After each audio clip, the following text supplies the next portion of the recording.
Welcome to the Cynthia Nyamai Show. I'm so glad you've joined me today, and I'm so excited about the guest that we have today. She's a celebrity. She's well known in the gospel industry, has been relevant for more than 10 years. I sing to her songs.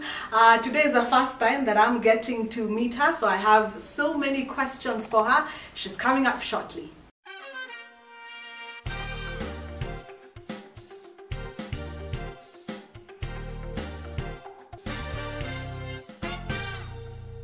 Thank you so much for joining us, Mercy Masika. I'm so excited. I was looking forward to this. Me too, me too. It feels like I've known you all my life. Yeah. I think because I watch your music, dance to your music. Your music speaks to me, and once in a while I just send a message. I'm like, that's a good song. Yeah, yes. yeah, thank you. And I also follow you, and you're amazing. Yes. Yeah. Yeah. I know a little bit about your family. I've met your dad, of course, on the pulpit, your mom, and the first time I was listening to your dad, the whispers, everyone was like, that is Mercy Masika's dad, that is Mercy's dad. Yeah. And I was like, I wonder how life was for her when she was growing up, and the things people say about pastors' children. Are they true, and how was your childhood?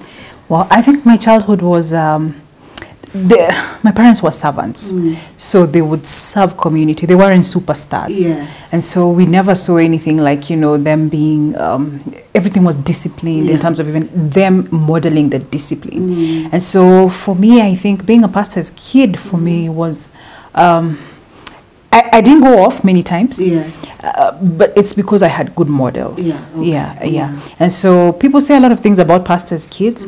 Some, I don't know what they say exactly, but I think it's not easy for pastors' kids, especially if they don't have an understanding of why their parents are doing what they're doing. And our parents walked with us every step of the way. They'd be explaining us challenges in ministry, this and that, and would be traveling with them a lot. So I was involved, so I knew their pain. I knew what they were going through. But the best thing is that they were servants and not superstars. I like that. So you didn't grow up knowing that your dad is well known, because he's famous. He's well known and respected. So you didn't see that side of him. You just saw a dad. I saw a very disciplined dad. Someone who loves Jesus for real. I'm not saying pastors who have crazy kids don't love Jesus for real. It's your experience. But he communicated. I think also the aspect of communication. He's a very good communicator. He made sure that he communicated Jesus and left you to make the decision. Nothing was forced. It was you to make the decision out of, what the facts that, you see about Jesus. So nothing was forced, and I think that was an advantage because all of us turned out, born again and serving God, some even as missionaries and all. It's because they explained to us and we chose for ourselves. The other thing, they say about children from ministers' home is a lot of times, and you've said it, there are more of servants serving people and the community, but people say a lot of times, and for you it's both parents, they end up spending more time with the people and the community and not their children. That's why it seems like their children get lost in there, and sometimes even feel like they hate ministry because that took away their time from their parents. What was your experience like? My parents were counselors, so they would be counseling other people who don't spend time with their kids. And so just the fact that they had a keen interest on counseling, my mom did masters in psychology, that was their line. So they were in touch with, make sure you are intentional about spending time with kids. The only thing I think I didn't like is we would be at home in shags, and in the morning, of course you're selfish as a kid. You see 30 people in the morning, and you have to make tea for them, you have to wash dishes. That's the only thing I didn't like about being a pastor's kid. But later on I see the impact that it has made in the lives of people. People got education, a community was transformed. And it's beautiful now. It makes sense to me. And when did you realize that you liked singing, or you even had that talent? there was a cassette. It was a cassette at the time. Chico and Brenda. I don't know if you had it. Yes. So they sang "Soon and Very Soon." Yeah. It was Brenda Fassie actually. Yeah. So someone told me, because we were living in interior Machakos, they told me that Brenda is a kid. I was like, what? Okay, there was no internet to research at the time. So I said, what? She's a kid. I can do that and do better. Yeah. So that Brenda Fassie inspired me. Yes. On her Christian album. So I went ahead and told my dad I want to do an album, and I kept repeating I want to do an album. How old were I was you? 9. Yeah. So at 11 is when I was able to do the album. And from then I think it was just uphill. Yes. And why gospel? Was it because of growing up in a Christian home, so you probably didn't have the chance or the choice to make secular music? I tried, how you try in school to sing them secular songs. There was Maria Carey at the time, and Whitney and Celine, and you know how you try those songs. But it feels so empty for me. And so I felt I didn't know that it's purposeful, because I'd feel more happier ministering in worship and in gospel. So when I tried, I'd feel really, really, really sad. And of course, people would go in school like, hey, Mercy Masika, Meimba, Wimbo ya Dunia. I don't know, that somehow molded me. But I also had a relationship with God from a tender age. My parents encouraged me to go along with them to the prayer mountain. So I'd be going to the mountain to show my dad I can fast. But somehow I gained just having a relationship with God. And one of the things that I didn't even know molded me was every evening I'd come from school and I'd play worship music for 1 hour. There was the Ron Kennedy's, Alvin Slaughter, just every day, and pray and worship until I cried. I don't even know why I was crying. And that in a way molded me and my love for gospel music. So it's deep. It feels purposeful. I don't like doing things that mean nothing to me. Like I came for this interview because it feels purposeful. Yes. I want to get a little bit more about church and the pressure, because you've just mentioned about if you sang a secular song, the way people would be like, Ameimba Wimbo ya Dunia. So I'll come up after the break and talk about Wimbo ya Dunia and the pressure sometimes that people like you get from the church. We'll catch up with that question after the break. Don't touch that dial. Welcome back to the Cynthia Nyamai Show. So we're talking about your new Wimbo ya Dunia. Do you find that sometimes you are received better in what people would call the secular world than the church world? Or is it, both fire on this side and people having different expectations of you? Okay, for me, I have both. So the world pays me better. Yes. It's important. And the church receives me well. Yes. Oh, okay. So I feel celebrated more in both places. Yes. The connection I have with church is I love worship. And I have songs like Moema that, people out there, I hear people play them in clubs. That, I meet different kinds of people. So there's a balance. I think there's a balance. Yeah. And I think it's partly because I grew up in church and I love worship. But talking about balance, sometimes you find like in churches people say, your talent is your calling, and so maybe we shouldn't, pay you for that. God will bless you for that. But at the same time, people have costs. If you record a song, there's a cost to that. How do we make that balance of still enjoying, yes, the talent, but making sure that you get payment for that? I'll tell you what, worshippers in Kenya are frustrated, and I wish we'd put it on the headlines because a lot of churches don't value worship leaders. You'll be talking about Nigerians and South Africans doing well. It's because the church, like Sinach's church, they literally fund musicians to do the projects. They don't tell the whole world, but like 50 musicians have been funded by the church to do their projects, and they give you in millions, and because it's an investment they're putting in the word and in the word through music.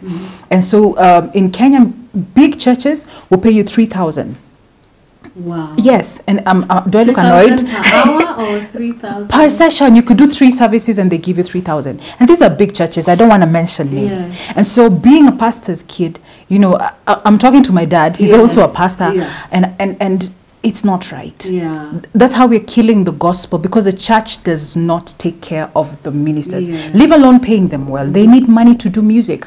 To do a live recording like what Sinach does, yes. takes over 10 million, you know, Kenyan yes. shillings. Yes. And so in Kenya, the reason why, you know, you find a lot of people, the corporate world pays better, but they don't want you to sing worship. Are you going to come and worship Jesus, you know, it doesn't in the end of year party? So Yes. And so I believe now more than ever before, and especially Kenya, and nice things have been spoken about Kenya being, you know, the center of revival. For those of you who understand what revival is, it's God moving and Kenyans, you know, being revived. But the one thing that we really need to focus on is look at worship leaders, people who served in church for more than 10 years. They've already proved their faithfulness. And so the church should in some way support them, because we will be taking gospel music and worship music ahead. And so it's a tricky place for many people who are genuine and genuine worshippers. Is that maybe part of the reason why we are seeing so many artists who sing gospel now move to secular? I mean, if Safaricom is calling me and they're paying me better than the church, you say they'll give you, say, 500,000 and church will give you 3,000 for real. I mean, if you're not grown spiritually, if you're not grounded, like I've had the privilege to be grounded with my parents, there is that temptation. Of course, God comes through, but it's tricky for many young people who don't have mentors and guides, you know, like I've had. And so, yes, I understand a lot of young people are shifting that direction because this is where the money is. And they need, there are things they haven't grown, you know, to know that my image and, you know, my are more important than money. And so I think that's why there's a shift, because the church is not taking care of the worshiper. I was just listening to one of your new singles, I think a week ago, and over the years I've been listening to you. Then what keeps you, despite these challenges, what keeps you still going in gospel industry? It's totally the grace of God. What keeps me going is I made a decision to be faithful. You know, there are times you sing and nobody listens, nobody claps for you. You do what you do, you know, but nobody, there are no returns. So I made a decision to be faithful because I'll stand before God to give an account of how I use the gifts and the talents that He gave me. And so every one of us, even if you're not in music, you'll stand before God and say, what did you do, you know, for the kingdom of God? What profit have you brought? What umezaa matunda yapi, you know? And so by my music, I believe that in one way or the other brought some, you know, impact into the kingdom of God.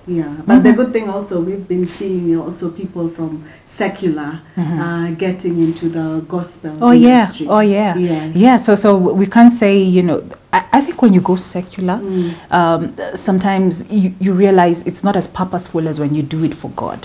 When you represent yourself, it's not as purposeful as when you represent a kingdom that's higher and greater than you. And so that's why a lot of people are coming. We tend to emphasize more the people from gospel who are going to secular. Well, they're just two. And there are many more people who are coming from secular to gospel because I'm sure they want that satisfaction of knowing I have set my treasures and put my treasures in heaven. One of the other things that people talk about the gospel industry is people say, you know, ni kama wimbo ya dunia, the standards, a lot of people say it's like people are copying the standards of the secular world and also the secular style of doing business. I mean, of doing business, yes, and even the songs. Would you say that there are actual standards that one needs to follow that are completely different from the secular world? I think everybody has their opinion. And for me, you know, like the song I did recently, Kuna Namna, there are people who go like, hey, Kuna, your beat. But you see, that's their opinion. I also don't think the devil has any beat. I don't think he created anything. And so if you like a beat and God has given us to be creatives. Yes. And so when you're a creative, sometimes people who are not creatives don't get you. Yeah. But I feel the devil owns nothing, and we have liberty. We've been given freedom. And so flow in whatever area, because a beat is a beat for me. Yes. And God created everything. And so I enjoy everything. Yes. You know, like the song, my producer played the beat. I was like, wow, yeah. you know, and everybody has their opinion, but I love to enjoy even my music. Yes, yeah. Yes. I want to get into the creative part, because when I listen anytime I listen to a song, I'm like, I guess because I'm not talented in that area, I'm like, how do people come up with this beat? How do people write lyrics that are so perfect and go so well with the beat, and lyrics that inspire? I'm going to get into that process with you shortly. But before we get into that, can you sing for us just one line, and then we take a break? Okay. Just one. Which is your favorite? Let's sing your favorite, Shule Yako. Yes, Shule Yako is my favorite. All right, so Baba nichukue nifunze nataka kusoma kwa shule yako. You can sing one. Baba nichukue nifunze nataka kusoma kwa shule yako.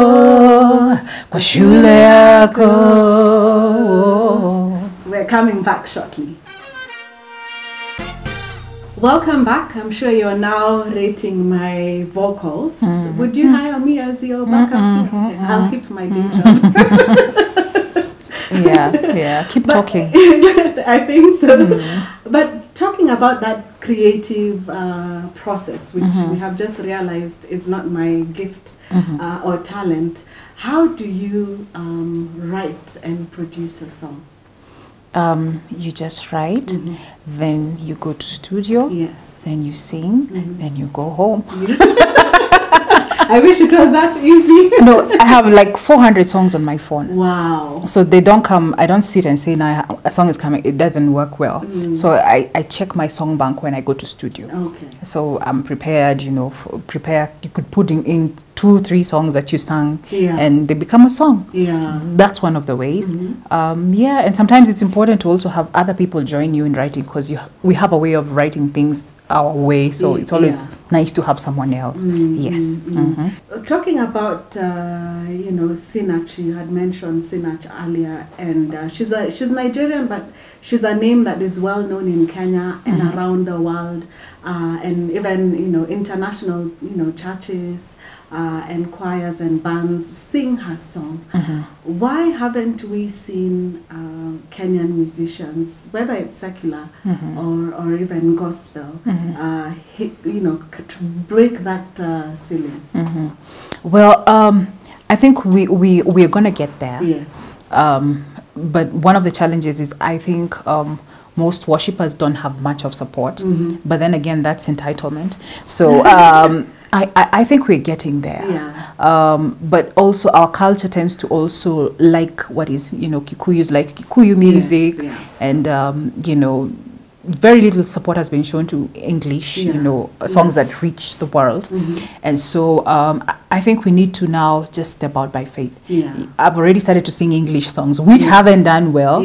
But we're many of us. I see people like Evelyn Wanjiru, many worshippers releasing a sound that the whole world can hear. And I think it's time. I think it's time. Whether the church supports or not, God has a million ways of providing, as long as we put our faith into it. So my faith, and I'm sure many other worshippers, is, Lord, we want to do this, provide for us, and He will. And apart from getting that support, from the church, could it also be that maybe the standards are not good enough to be received internationally? Are we also facing that challenge? There are a lot of churches with amazing worshippers, talented people. I realize most talented people are not even famous in this country. And so those are the people that I feel are the ones with, we have amazing worship teams. You should come to my church and go like, what? We sound like a CD, And not just my church, but many other churches. There are churches that have amazing musicians who've not been heard. And so we have standards. It's just that we haven't done it yet. We haven't, quite come out. but we are coming out. I saw you, especially last year, when you had interviews online. And I thought that is actually a good way for us to, still see that you're there and still be relevant. Have you found other ways, especially using technology, to survive during this time of COVID? Yeah. We did live concerts. Yes. Still are doing, and so in one way or the other it brings a balance, but not as much as when you have people meeting. It's not the same. When people are in the crowd, there's an energy you get from when they respond right back to you. And so we've been trying to be creative about it, and but we haven't yet gotten to the level of real concerts. So you're looking forward to us being able to go out and able to have a concert mix with people. I'm actually so excited about church because we're able to worship together. That does it for me. What would you advise any person who wants to get into the music industry? I think you can't give people strategies. You have to hear strategies for yourself from God. But the important thing, you've been there for long. You've been relevant for and it's just staying in tune with God. Because there's something I call pin drop accuracy. God gives you pin drop accuracy, and every time you're just in line with and in alignment with God, everything falls into place. But it's important to know that you need to be give the best, go to studio, give the best, write songs and take your job seriously. Do as much as you can with the videos. Do as much, to reach also the culture of the people around you, because a lot of people sing songs that culture doesn't, understand. So you have a part to play in terms of production, and God also has a part. But the important thing is stay in prayer, stay under authority. Anybody who's not under authority is wild and crazy. I mean, it takes a little bit of fame. You know how your soul doesn't prosper if you're in money and in fame. It's like people just get worse and worse and worse. They get darker and darker and darker if they're not in God. And so stay under authority and stay and this authority things are for real. I used to wonder, why should we stay under authority to be but God has ordered it that way. Because if you think you're too great, you ain't. Thank you so much for joining us. I think one of the things that you've mentioned about staying relevant is when we stay in our purpose, everything is just aligned. Yes. And it's important sometimes we get ideas and ignore them. Well, it's important to act fast on the things that God tells you, because if you do not obey, he stops speaking and you're wondering what's wrong with my life. Because there are a lot of people who need to be on TV, but they still feel shy, they feel they're not good enough. While when you're at it, you get better. And so start what has been laid in your heart, obey. God speaks and he speaks clearly. Thank you so much for joining us and helping me realize I should stay in my day job. I think something that you said, to remain relevant, we need to remain in our purpose. Understand your purpose. And a line that people use a lot is stay in your lane. Stay in your lane. If you have any comments, please send them to Cynthia at Cynthia Nyamai. That is on Twitter, Facebook, and also Instagram. Let us know who you would like us to have on the show, and even share some of the questions that you have for them. For another show like this, join us next week, same time.